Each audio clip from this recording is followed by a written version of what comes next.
안녕하세요. 미국 주식으로 부자되기 미주부입니다. 저는 최근에 관심사가 내년에 호재가 있는 기업들은 어떤 기업일지를 좀 관심 있게 계속 보고 있는데요. 자, 그래서 제가 여러분들과 이 기사를 같이 보면서 이야기를 한번 해볼까 합니다.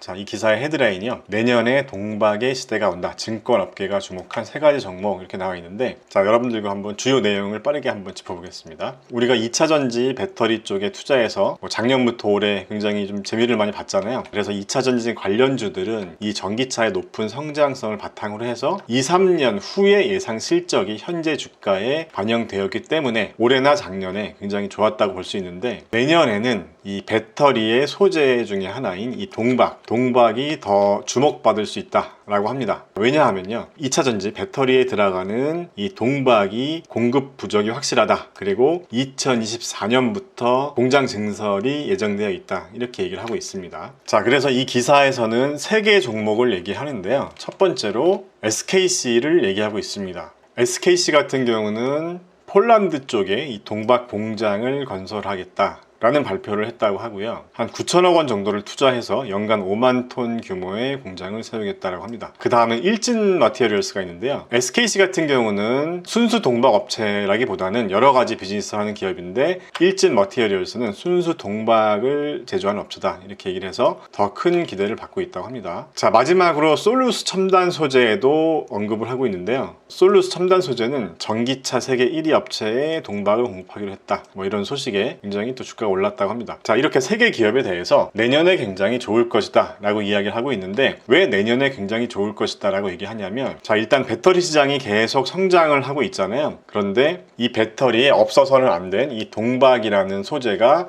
최소 5년간 계속 공급자 우위 시장이 지속될 예정이다 이렇게 얘기를 하고 있고, 우리나라의 배터리 3사가 예정된 생산량을 다 채운다고 해도 이 동박 같은 경우는 전체 수요의 절반을 충족하기가 어렵다, 이런 계산이 나온다고 합니다. 참고로 미주부 영상을 꾸준히 봐오신 분들은 이 동박이 뭔지 아마 아실 거라고 생각을 합니다. 꼭 제 영상 안 보셨더라도 이쪽 이 배터리 쪽에 공부를 하셨던 분들은 동박이 뭐 하는 건지 아실 텐데, 혹시라도 모르시는 분들이 있으실까봐 다시 한번 말씀드리면, 제가 한 6개월 전쯤에 전기차와 배터리의 밸류체인과 관련해서 영상을 만들었었고, 저는 이 4개 기업에 투자했다 이렇게 말씀드렸잖아요. 그래서 자, 이렇게 4개 기업에 투자를 했고 한 6개월 정도 됐는데요, 뭐 수익률이 굉장히 좋습니다. 이 코스모 신소재와 후성 같은 기업은 지금 보시면 양극재와 이 전해액 관련 산업의 기업으로 보시면 되고, 그 다음에 필옵틱스랑 이 신흥 SEC는 동박과 같은 분리막 쪽 업체라고 보시면 되는데, 이 배터리의 4요소에 대해서 말씀드렸었잖아요. 여기 양극재, 음극재, 전해액, 그 다음에 분리막, 이렇게가 배터리 4대 요소인데, 이 배터리 4대 요소 중에 이 양극재 관련된 업체들, 음극재 관련된 업체들, 그리고 전해액 관련된 업체들, 그 다음에 동박과 관련된 업체들, 그 외에 뭐 완성품 제조나 또 배터리에 들어가는 뭐 이 원료 업체들도 같이 한번 알아봤었는데, 저 같은 경우는 이 4개 기업을 선택해서 투자한 이유가, 이 4개 기업의 향후 3년간 예상 매출이나 이익에 대한 실적을 보고 그 중에서 저평가된 기업들만 4개를 골라서 저는 투자를 했었는데, 방금 전에 봤던 기사에서 언급했던 기업은 제가 투자한 이 기업이 아니고 일진 머티리얼스, 솔루스 첨단 소재, SKC 이렇게 3개를 언급했잖아요. 지금 제 계좌에서는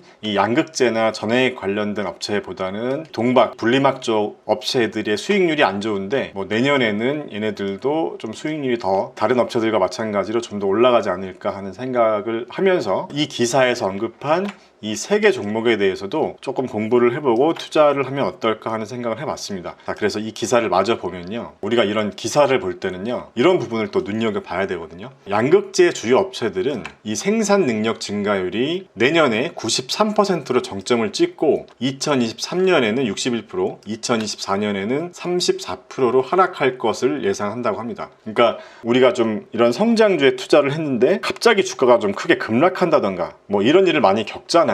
그 가장 큰 이유 중에 하나가 한 2, 3년 정도의 굉장히 높은 성장률이 기대가 돼서 그 높은 성장률이 현재 주가에 반영이 됐는데, 그 기업이 성장을 함에도 불구하고 이 성장하는 정도가 감소할 경우에 기업의 가치가 이제 하락해서 주가가 하락하는 그런 걸 많이 우리가 겪어봤는데, 그렇기 때문에 이렇게 성장률을 우리가 잘 봐야 된다는 거죠. 사실 매출 성장률 기준으로 봐도요, 이렇게 30%가 넘는 성장률은 굉장히 좋은 성장률이라고 볼 수 있는데, 지금 현재의 주가가 그 이상의 기대감들이 반영이 되어 있다는 거죠. 이런 양극재 같은 이런 업체들이. 그렇게 이해하시면 되고, 반면에 동박은 오히려 2024년에 65%로 반등할 예정이라는 거죠. 그렇기 때문에 내년에 투자하면 괜찮다. 왜냐하면 성장률이 더 올라가기 때문에, 이렇게 이해하시면 될 것 같고요. 자, 그래서 지금 언급한 3개 종목에 대해서 조금 더 알아보면, 일진 머티리얼스 같은 경우는 이 PER, 포워드 기준이죠. 이 PER이 50배를 넘었다고 하고요. 비싸다고 하는 거죠. 1년 전에는 25배였는데 지금 50배가 됐다는 거고, 지금 현재 70배가 넘는 음극재 업체에 비해서는 뭐 상대적으로 낮은 수준이라고 하고요.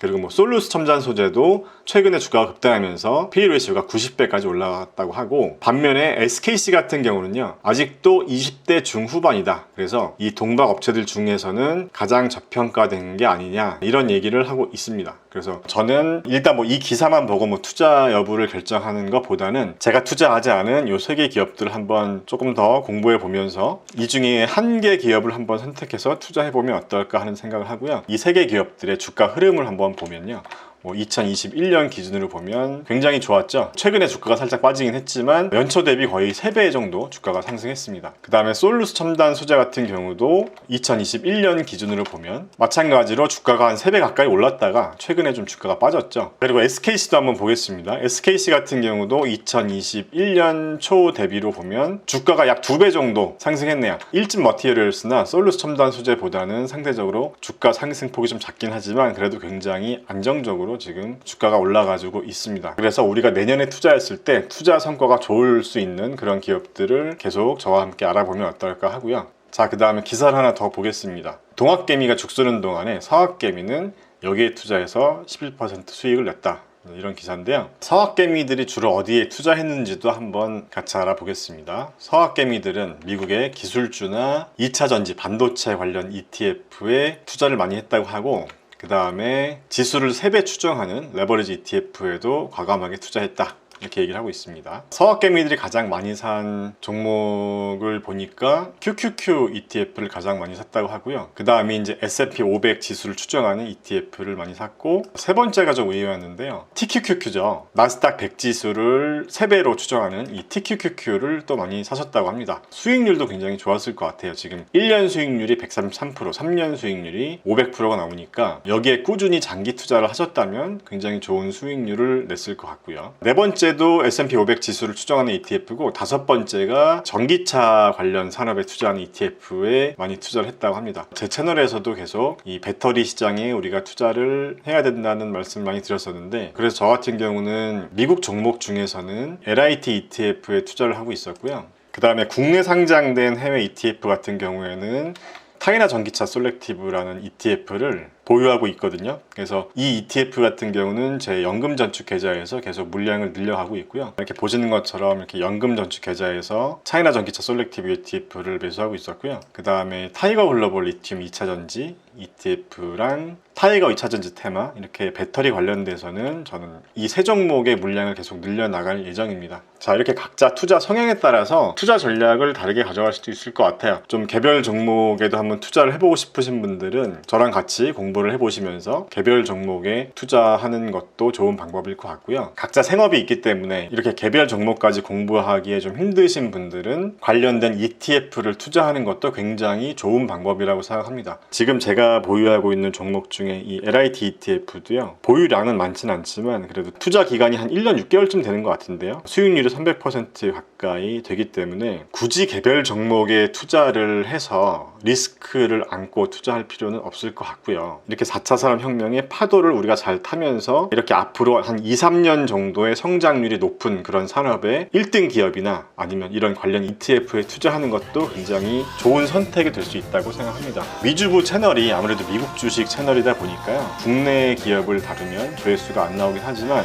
꼭 조회수를 연연하기보다는 일단 제가 투자하고 싶은 그런 기업을 찾아보면서 여러분들에게 공유해드리는 그런 개념이기 때문에 조회수가 좀 안 나오겠지만 그래도 여러분들과 함께 공부하면서 계속 발전해 나가는 게 더 중요하지 않나, 그렇게 생각을 하고 있습니다. 자, 그러면 오늘 영상은 여기서 마치겠습니다. 안녕.